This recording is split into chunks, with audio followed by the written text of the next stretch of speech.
What's up, everybody? It's Greg Bird with Delta Financial, and this is the Be the Difference podcast. This is a podcast that helps you in your business and your life with sales, leadership, mindset, marketing tactics, everything under the sun when it comes to entrepreneurship. And we bring on guest speakers. Today, I have the honor and pleasure of welcoming Mr. Christopher Warrens.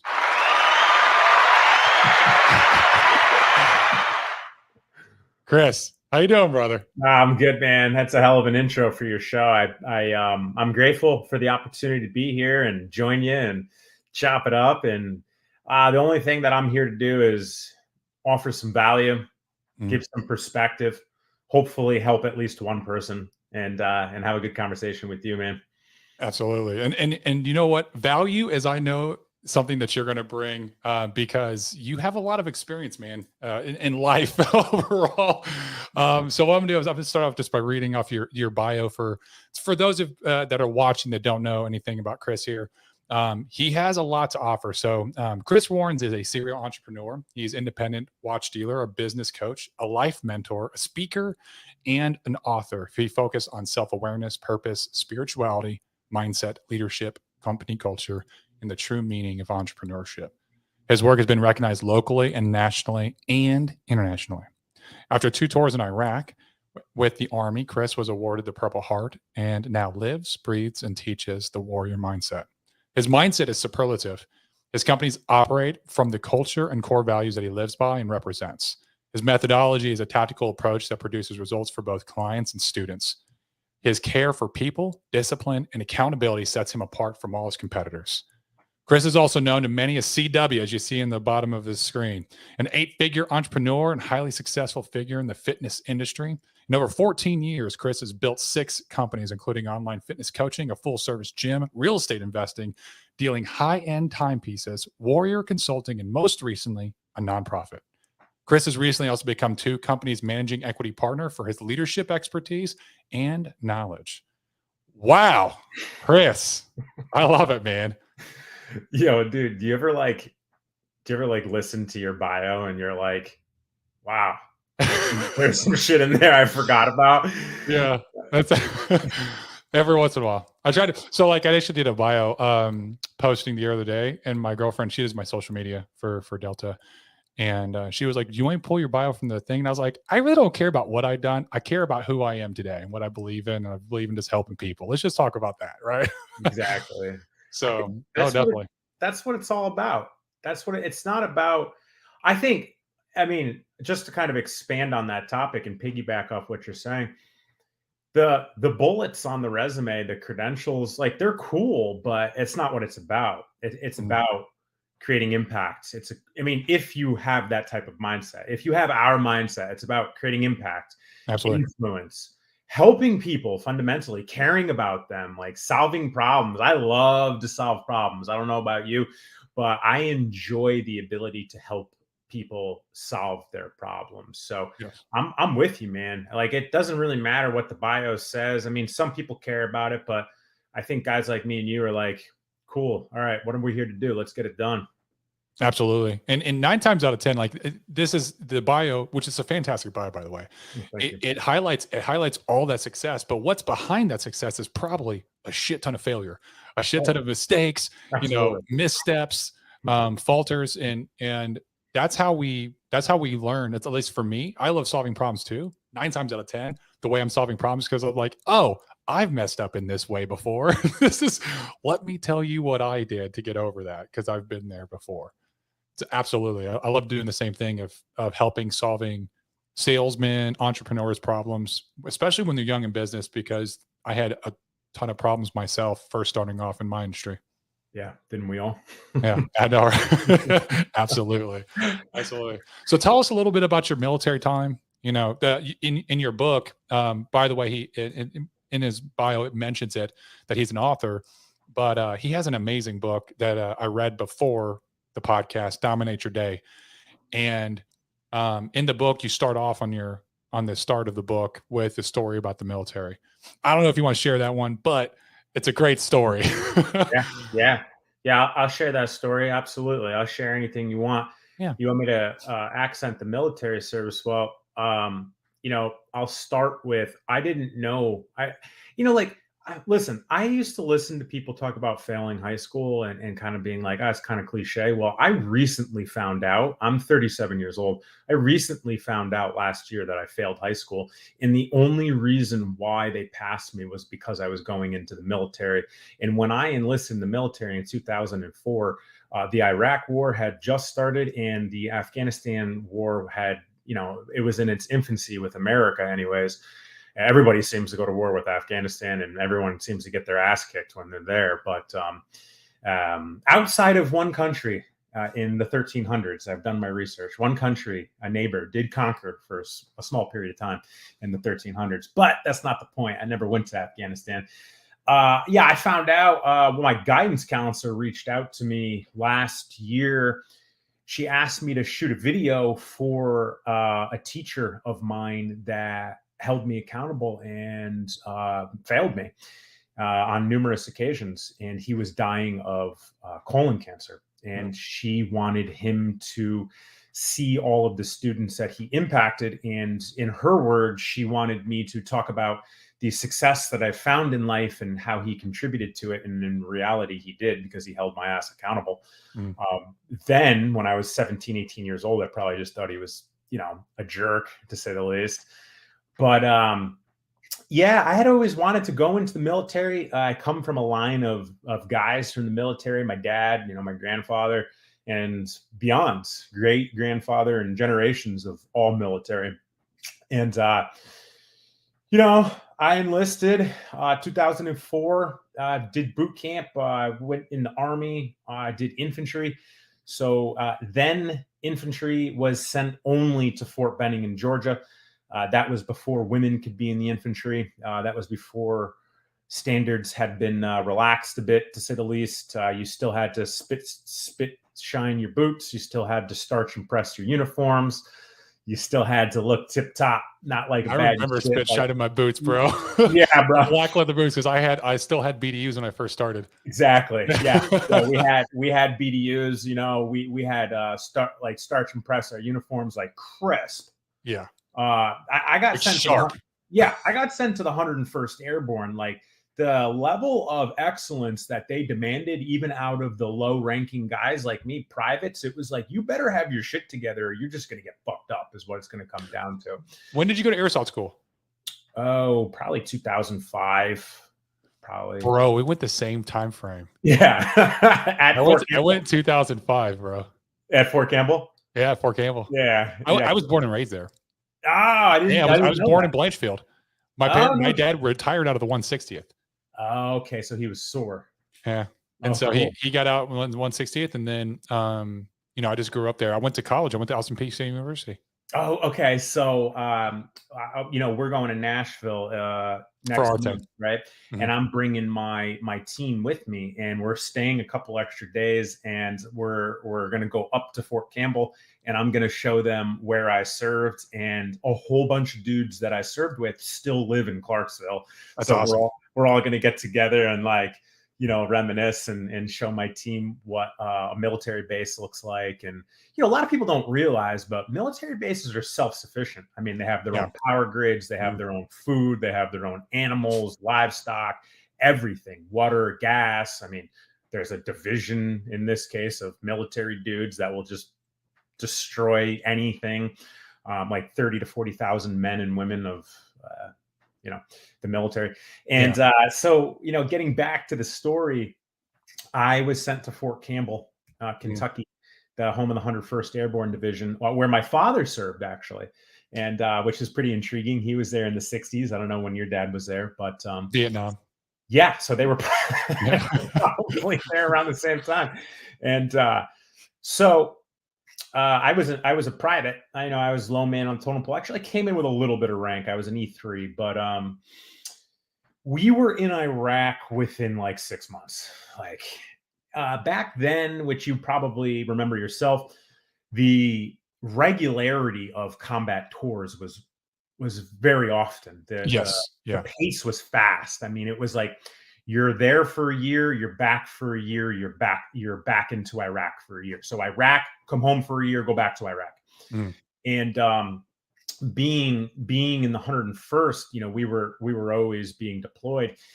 and I was sent to basically Baghdad, and I was there within 6 months of being in the army.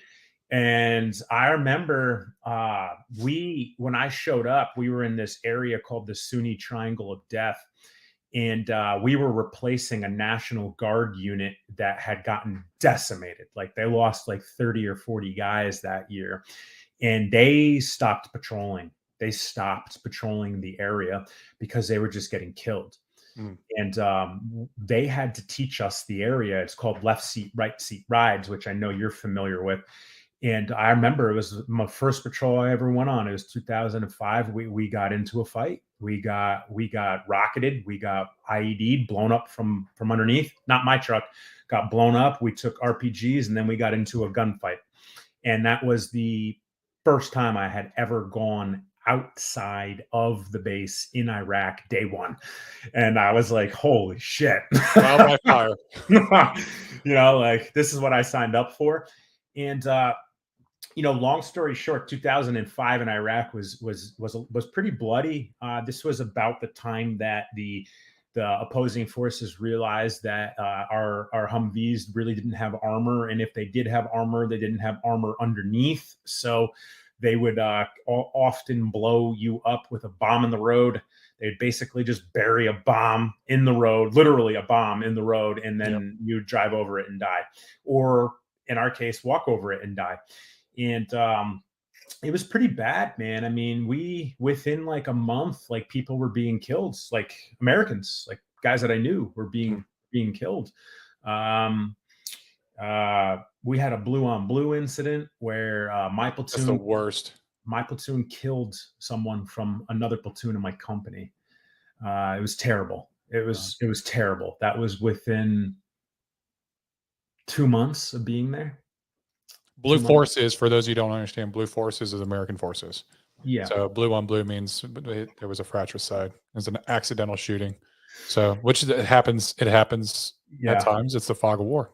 Yeah. I mean, there's a lot of killing going on. And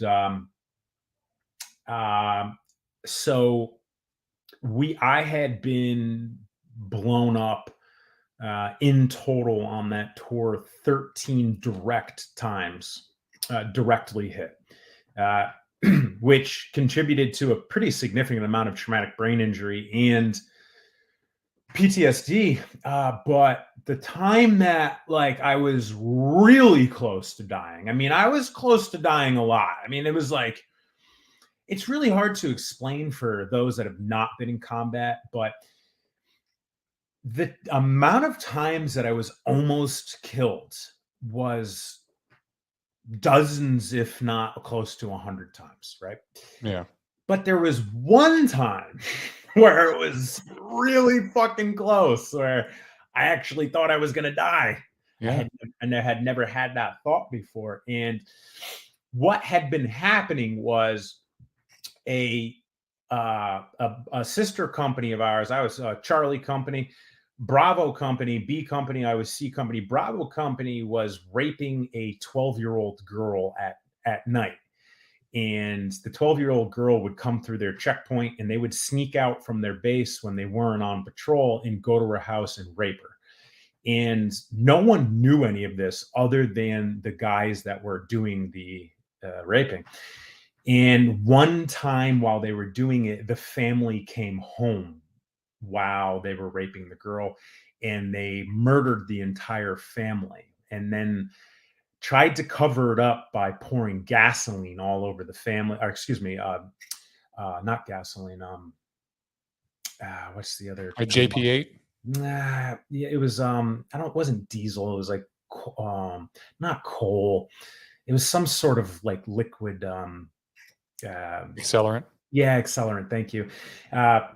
They poured it all over, and then they lit the family and the house on fire, and everybody found out what was going on, but no one knew that it was Americans. The way that they staged it was the guys that we were fighting.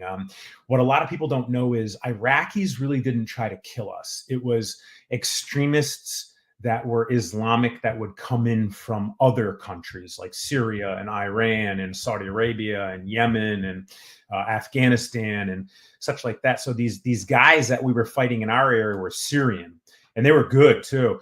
But the Americans that were doing this in Bravo Company disguised it like it was the bad guys we were fighting, but they fucked up and they left a shotgun shell. The only people in Iraq that carry shotguns are Americans.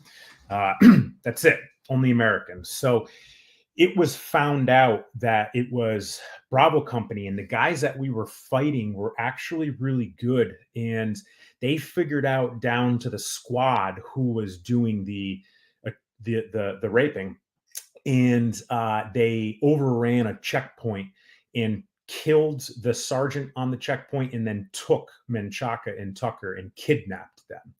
So I remember where I was. It was, it was June of 2006, and everything stopped in the country. Everything. 2 American soldiers had gone missing. They had been kidnapped, which doesn't happen. Yeah. That just doesn't happen. The last person before that was Jessica Lynch, was that chick in 2003 that got kidnapped, right? And I think the D-boys had to go in and get her out. But anyways, everything stopped. Everything stopped. And I knew Menchaca and Tucker, and they basically, if you were American or NATO of some sort, you had to go look for them. And the first patrol came down the pipeline, and they were sending my platoon to the worst area in our area of operation, the worst place to be. There was this Russian power plant that was abandoned by the Russians in the 80s. And since it was Russian property, Americans were not allowed to go there. And the bad guys knew that. So they took up residency there. It was their base. And our patrol was to go down their driveway and go look for Menchaca and Tucker.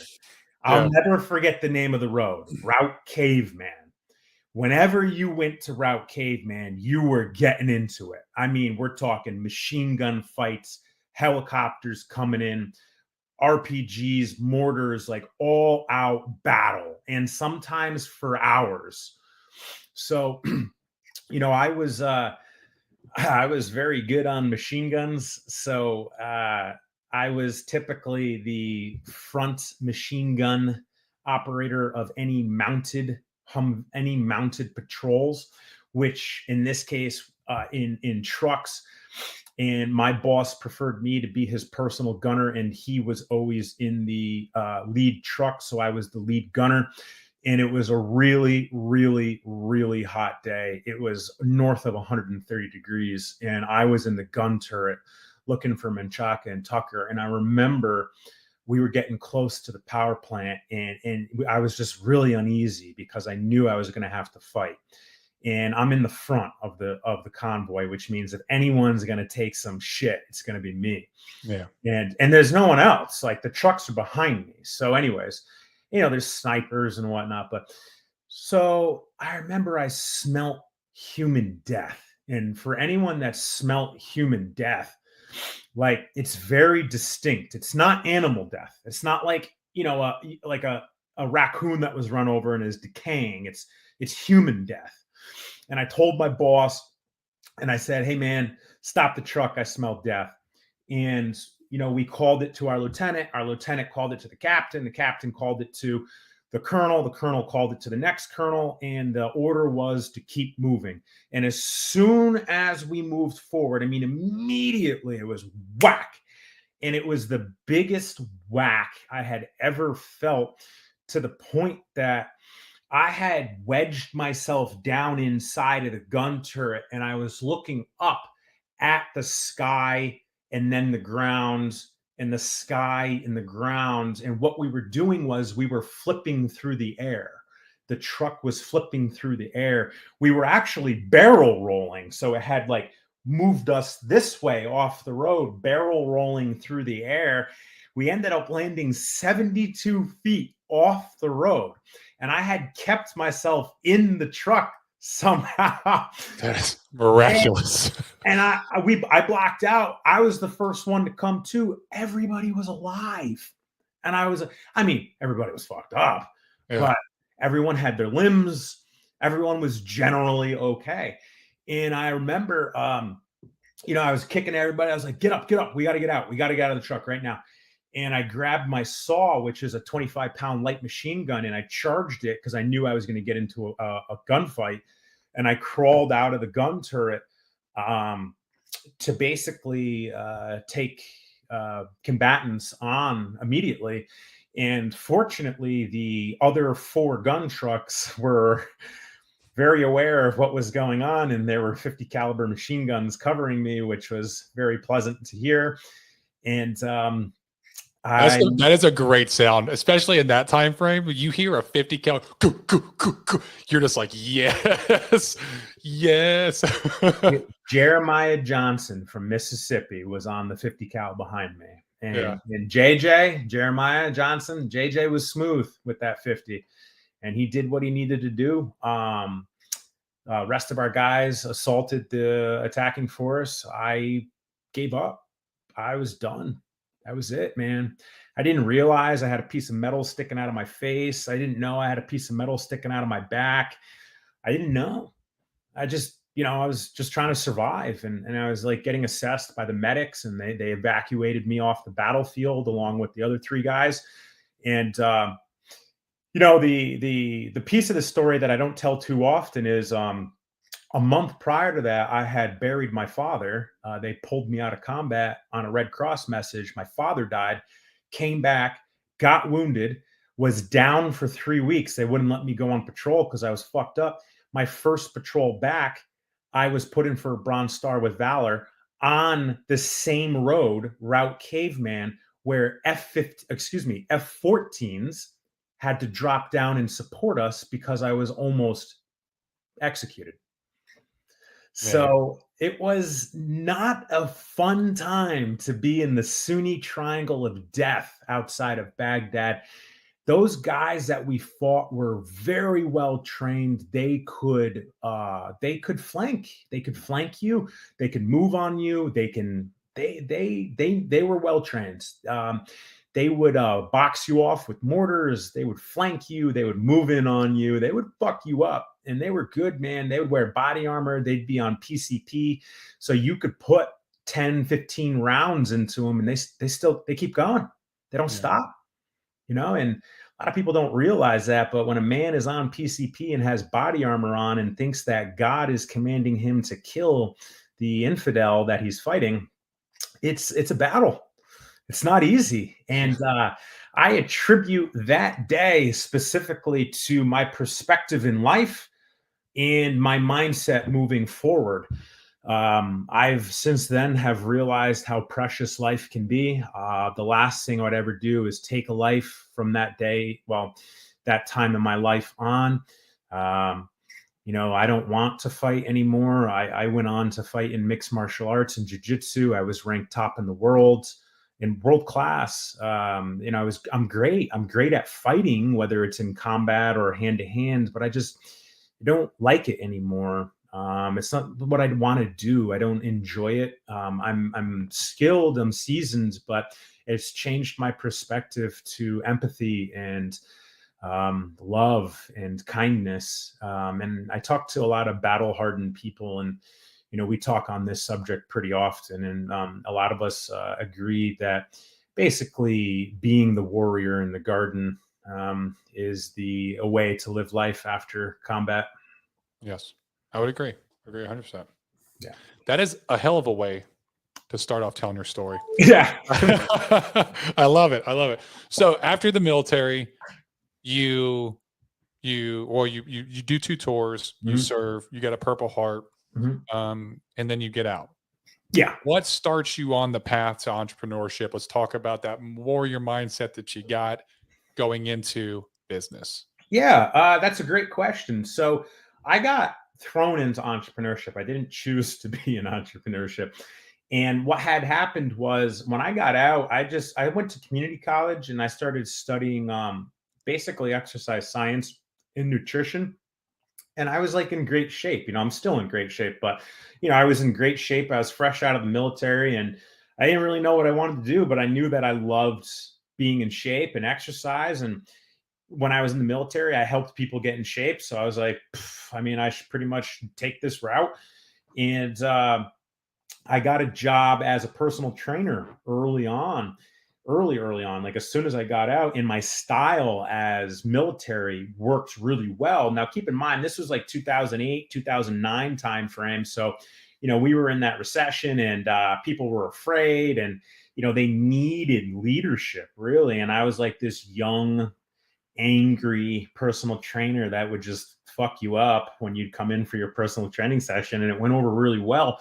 What pushed me into entrepreneurship was I was working at this local gym. It was this little personal training studio, and it was owned by this lady, and her sister, her younger sister, was the manager. And the younger sister wanted to date me and wanted to sleep with me, and I just wasn't into it. Like, I wasn't attracted to her. I didn't want any part of it. And she started to make things really awkward, like at work, and she was pulling me off the schedule and whatnot. And I addressed it a whole bunch of times with the manager, and she just kind of deflected it. So I went to the owner and I was like, "Hey, um, this is what's going on." And she's like, "Can you prove it?" I'm like, "Yeah, look at these text messages." And she's like, "All right, we're gonna take care of this." Next day I showed up to work, she fired me. They met me in the parking lot and fired me. And I was like, this is sexual harassment, right?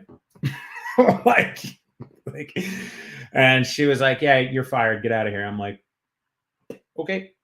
So I went to the gym that I worked out at to go get a workout in, because I was all pissed off and like I was fired. In my workout, keep in mind, the gym that I worked out in was 30 minutes away. In my workout, the owner of the gym comes over to me. He's like, "Chris, your client is here." And I'm like, "What? What do you mean?" He's like, "Larissa, your client that you train is here and says that she wants to be trained." So I like walk over to the front door. I'm like, "What are you doing here?" She's like, "Chris, you're my trainer. I need to be trained." Okay. And I look at the gym owner. I was like, "Hey, what's the deal?" And he's like, "Go train her." Okay. Started training her. And I had a conversation with the gym owner afterwards. I was like, "What do you want to do?" He's like, "Don't you have a job?" And I said, "No, I got fired." And he's like, "Yeah, all right, whatever. Just give me 20% of everything." I'm like, "Okay, no problem." So I moved my clientele to the gym, and started that way as an independent trainer, and started going to school for nutrition, and started doing nutrition for my clients and doing nutrition online. And I built my first business. It's over here, CW Fit. Mhm. Still have it almost 15 years later. And that was the start of entrepreneurship. I mean, that's what you asked, right? How did I get Yeah, into it? that is it. That is it, Yeah. man. Um, and so you started off just as an independent trainer, kind of running your own shtick. Yeah. What was that transition from that to owning a gym? Oh, okay. Yeah. Good question. So I eventually realized my dream was to own a gym. Yeah. And I worked really hard to get to the point to where I could own a gym. And so the starting as a personal trainer, I was 24. By the time I owned the gym, I was 31. So I just worked and worked and worked and worked, and like worked some more and worked security, supplement income. 7 And years, yeah, 7 years of grinding. yeah. Oh, I mean, no vacation, 7 days a week, going to school, personal training, doing nutrition online, bartending and bouncing on the weekends, 7 days a week, like 4 income streams, trying to support myself. And there were some dark times, man. Like in the beginning, Yeah. I couldn't make rent. My dog, I couldn't buy dog food. Like I was feeding him rice. There were times where I would show up to the gym that I was just talking about with on empty, my truck on empty, and was relying upon my clients to re-up their packages. And if they didn't re-up, which happened several times, I was shit out of luck, and I'd have to ask my friends for $20 to put gas in my truck. And it was it wasn't easy, Yeah. and to say the least. So I just hustled, man. I hustled and I started doing really well. I was making a whole bunch of money and I was helping a lot of people. And I got really good at fitness competitors. In those 7 years, I was competing in the fitness industry. I made a name for myself. And I got really good at coaching fitness competitors, which really helped my name and my business and everything. And I was dead set on owning a gym, dead set, like completely dead set on doing it. And by the time I got to grad school, I got close. I was starting to look at gyms for sale. I was flying around the country, looking at gyms for sale. Went to Texas, went to North Carolina, went everywhere.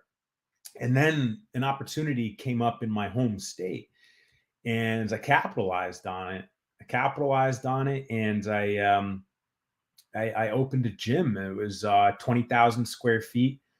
It was full service, so I had like all of the machines, cardio equipment, weight training machines, free weights. We had dumbbells up to 135. Uh, we had a basketball court, had a spa, I had a chiropractor working there, I had a massage therapist, a dietitian, I had classes, I had a whole bunch of personal trainers. We had a really good culture, like really good culture, and that was 31 years old. Was the gym? Yeah, yeah, That is awesome, man. yeah, So, and you were, because I'm also referencing a lot of the things that I learned in the book.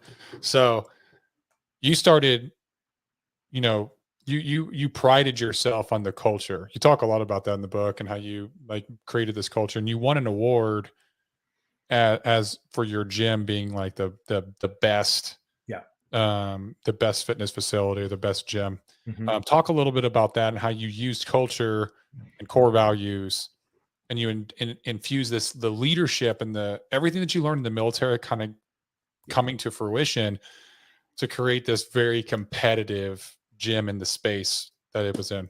Yeah, that's a good question. So first things first, core values were introduced to me when I was 19 years old Mhm. in the Army. There's core values in the Army. Yep. So when I got out, I still lived and breathed those core values. And then when I was going to business school, they were talking about how core values are important in companies. And I was like, oh, yeah, duh. This makes sense. Yeah. So, by the time I got to the gym, I had 60 people working for me in two companies. So I was like, man, I really need to like be on my game here.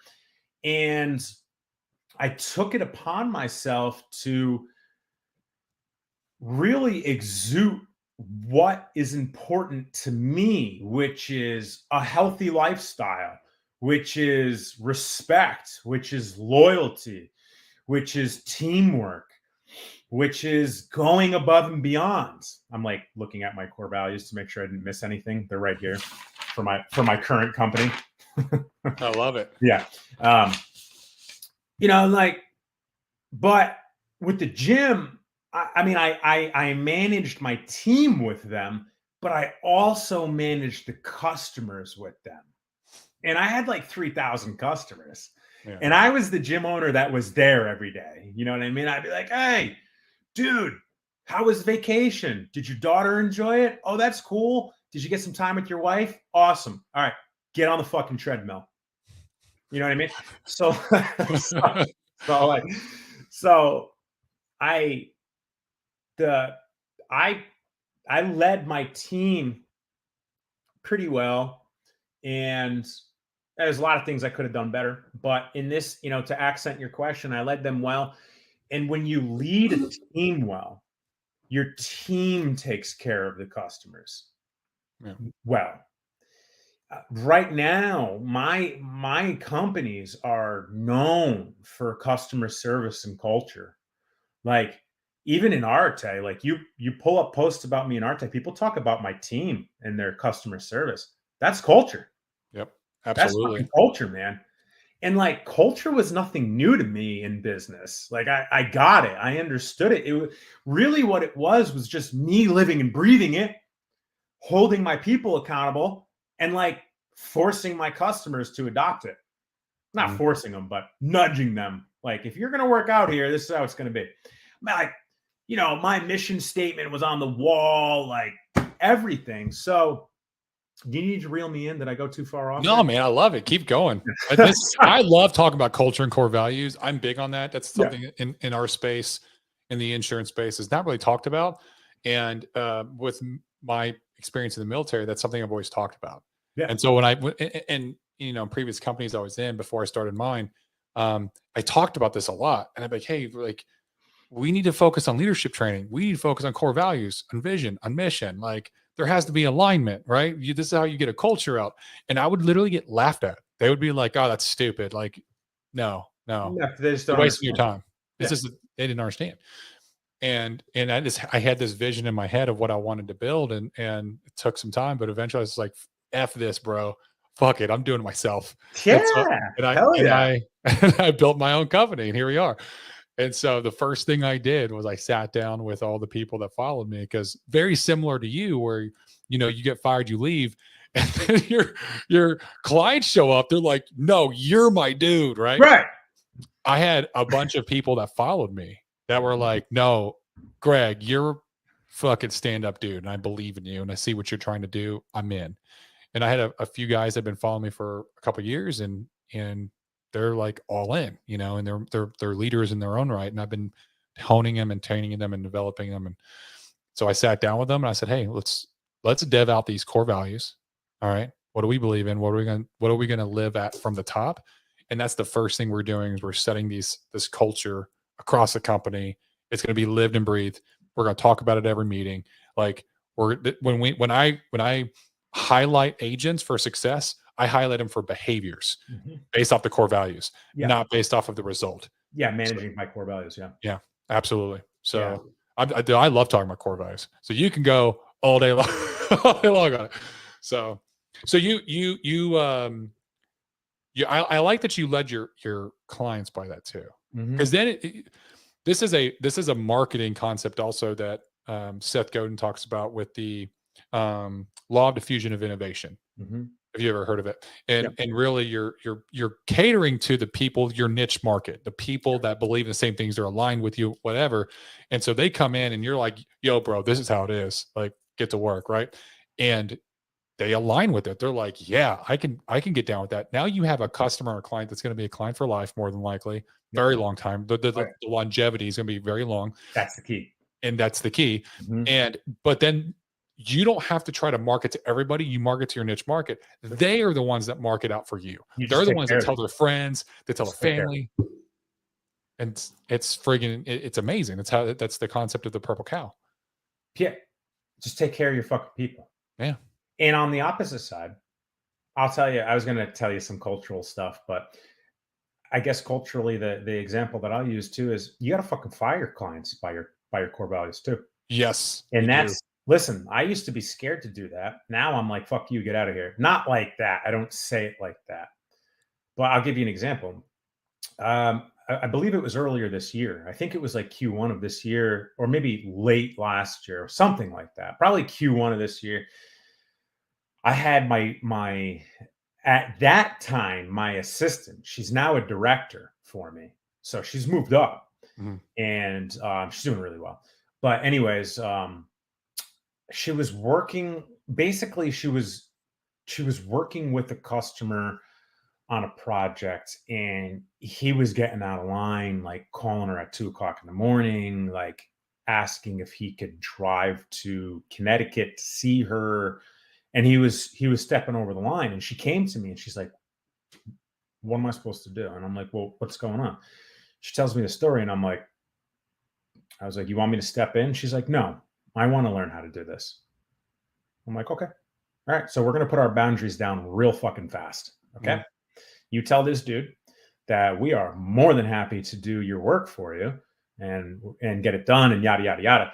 However, after whatever she said, 7, 8 o'clock at night, uh, she's unavailable. And that anything other than professional jargon is unacceptable. It is unprofessional, Yeah. and that she won't deal with it. And he stepped over the line again. And I said to her, I said, "What do you want to do?" She goes, "I feel uncomfortable." I said, "Guess what?" She goes, "What?" I go, "You're about to fire your first client."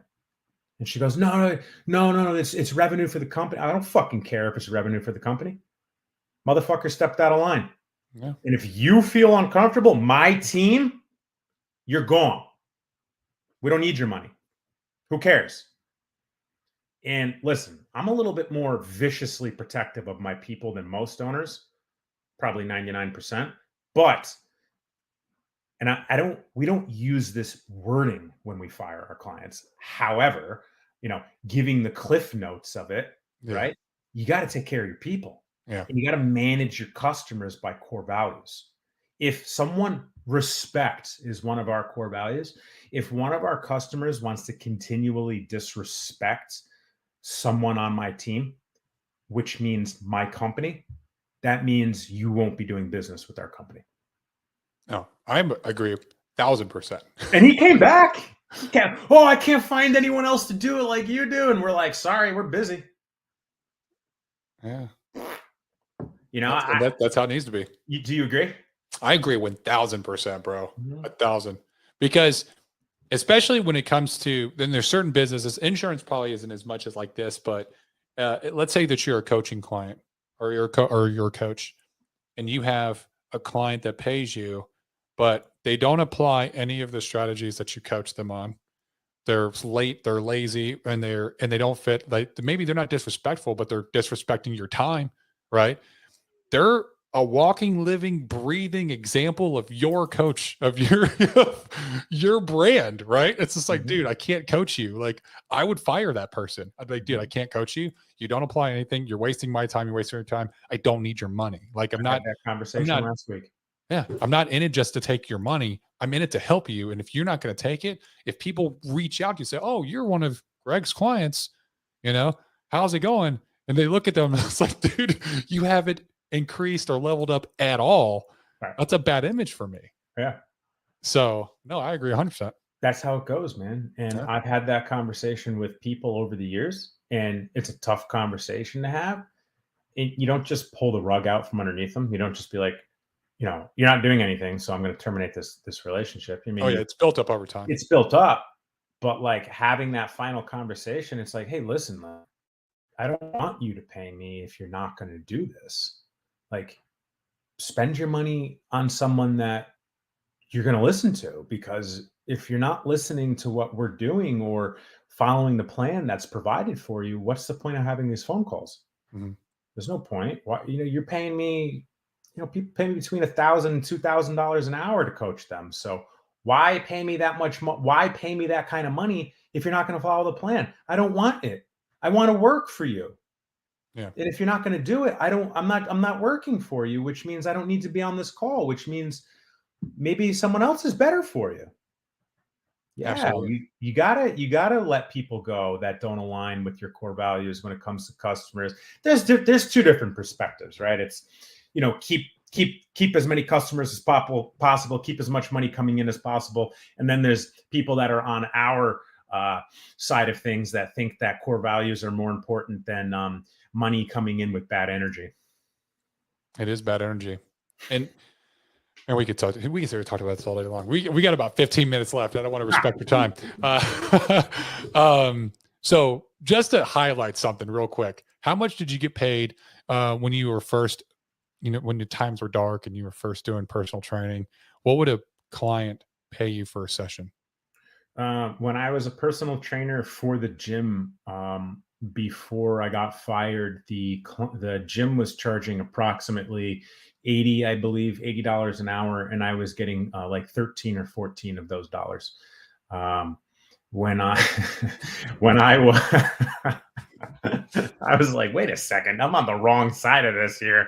I need to be the gym owner. I know, right? you know, and I want to say, I don't actually know when I first went into entrepreneurship on my own. I want to say it was something like 25 or maybe 30, $35 an hour is what I was bringing in hourly. So you went from 13 to 25 to now you get for coaching to work with high level entrepreneurs that have had a modicum of success and have the money to pay $1,000 to $2,000 an hour. This is the point I want to portray, and I'm sure you will agree that there's nothing special No, about you, no, about me, but the people you coach. no. Since you did the work and you Mhm. grinded it out, you did the allotted amount of time with consistency, and you Mhm. didn't stop, right? Yeah. And anybody can do it as long as they put in the effort. Like, You know what I think a lot of people miss? Well, what you're saying is absolutely true. Everything that you just said is the sauce. You just got to put in the work. yeah, But you know what I think a lot of people forget about?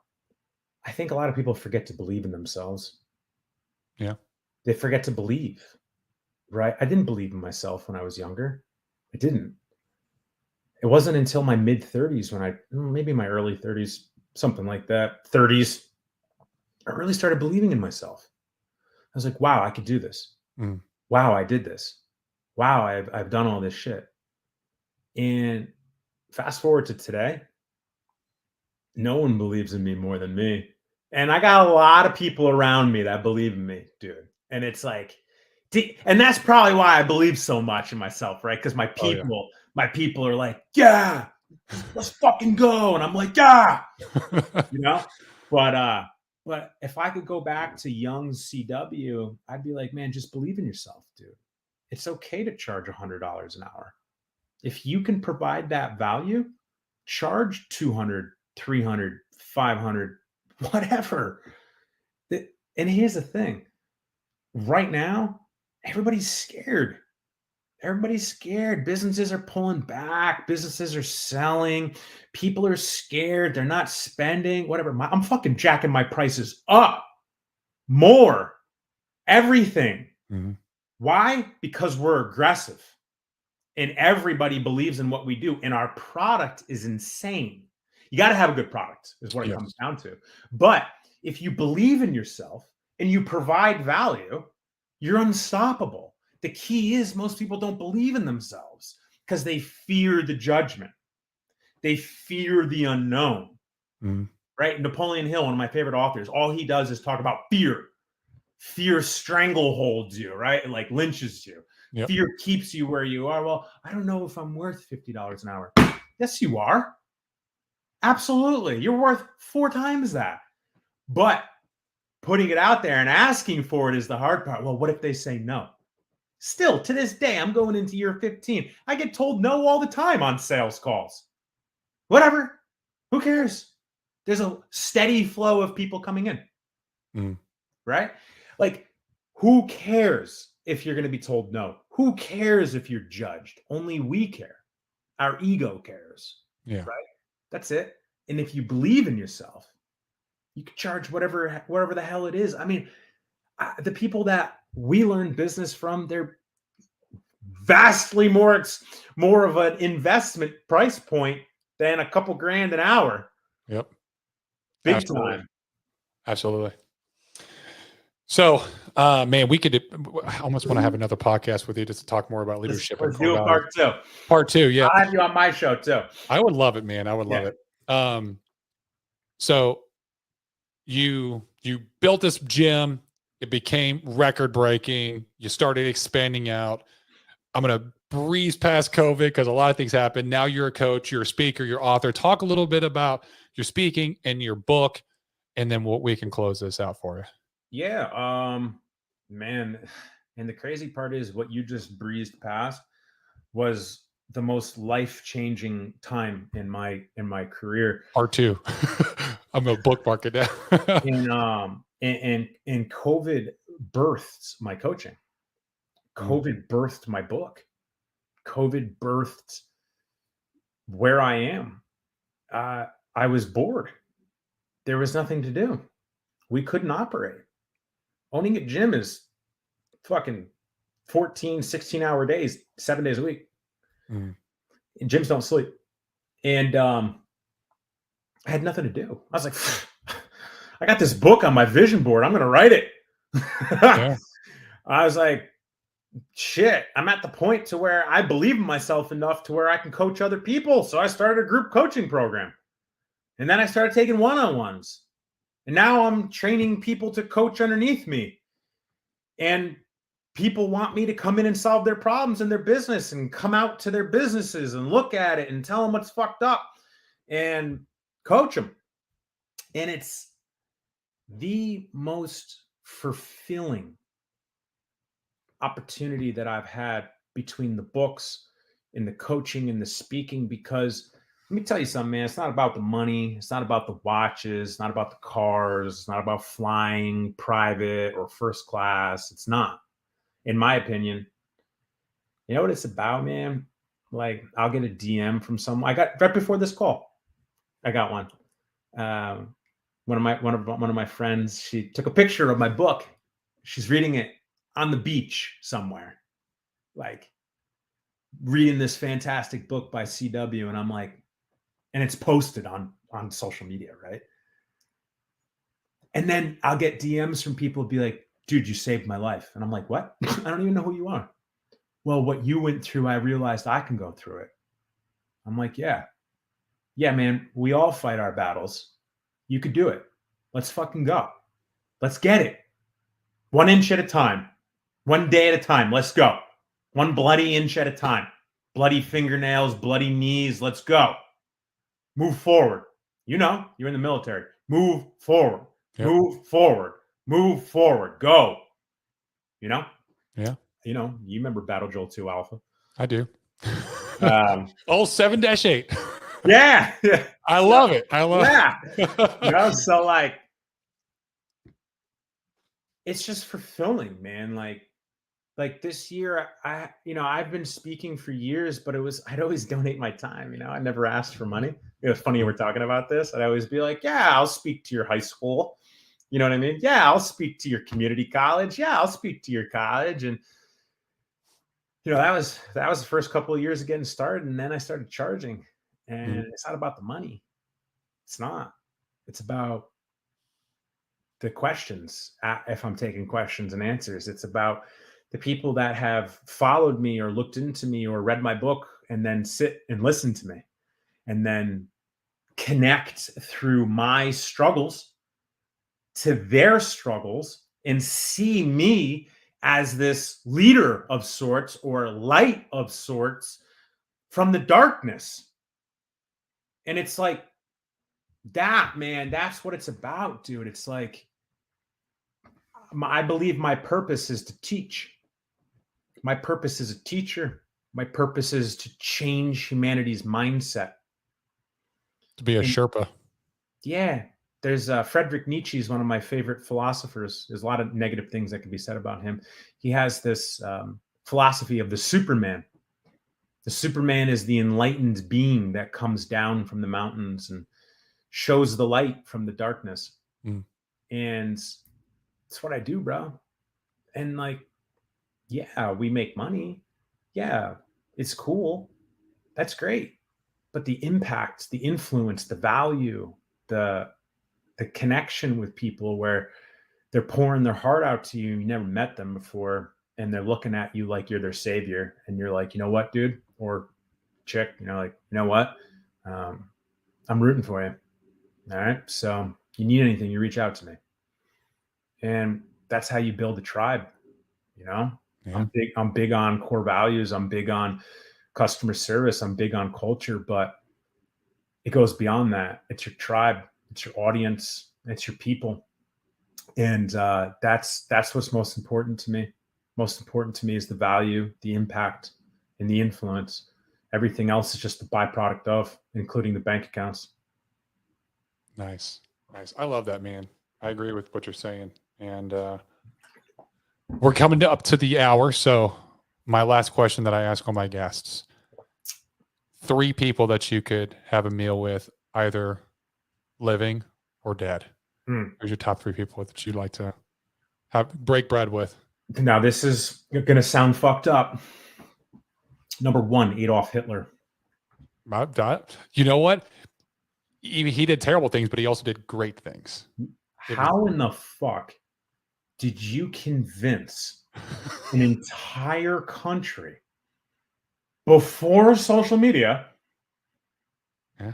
that you were a god? Like, how? How do you do that? How in the hell did you accomplish that? I want to know. It's a feat. I want to know. Yeah. Like, please explain this to me. Yeah.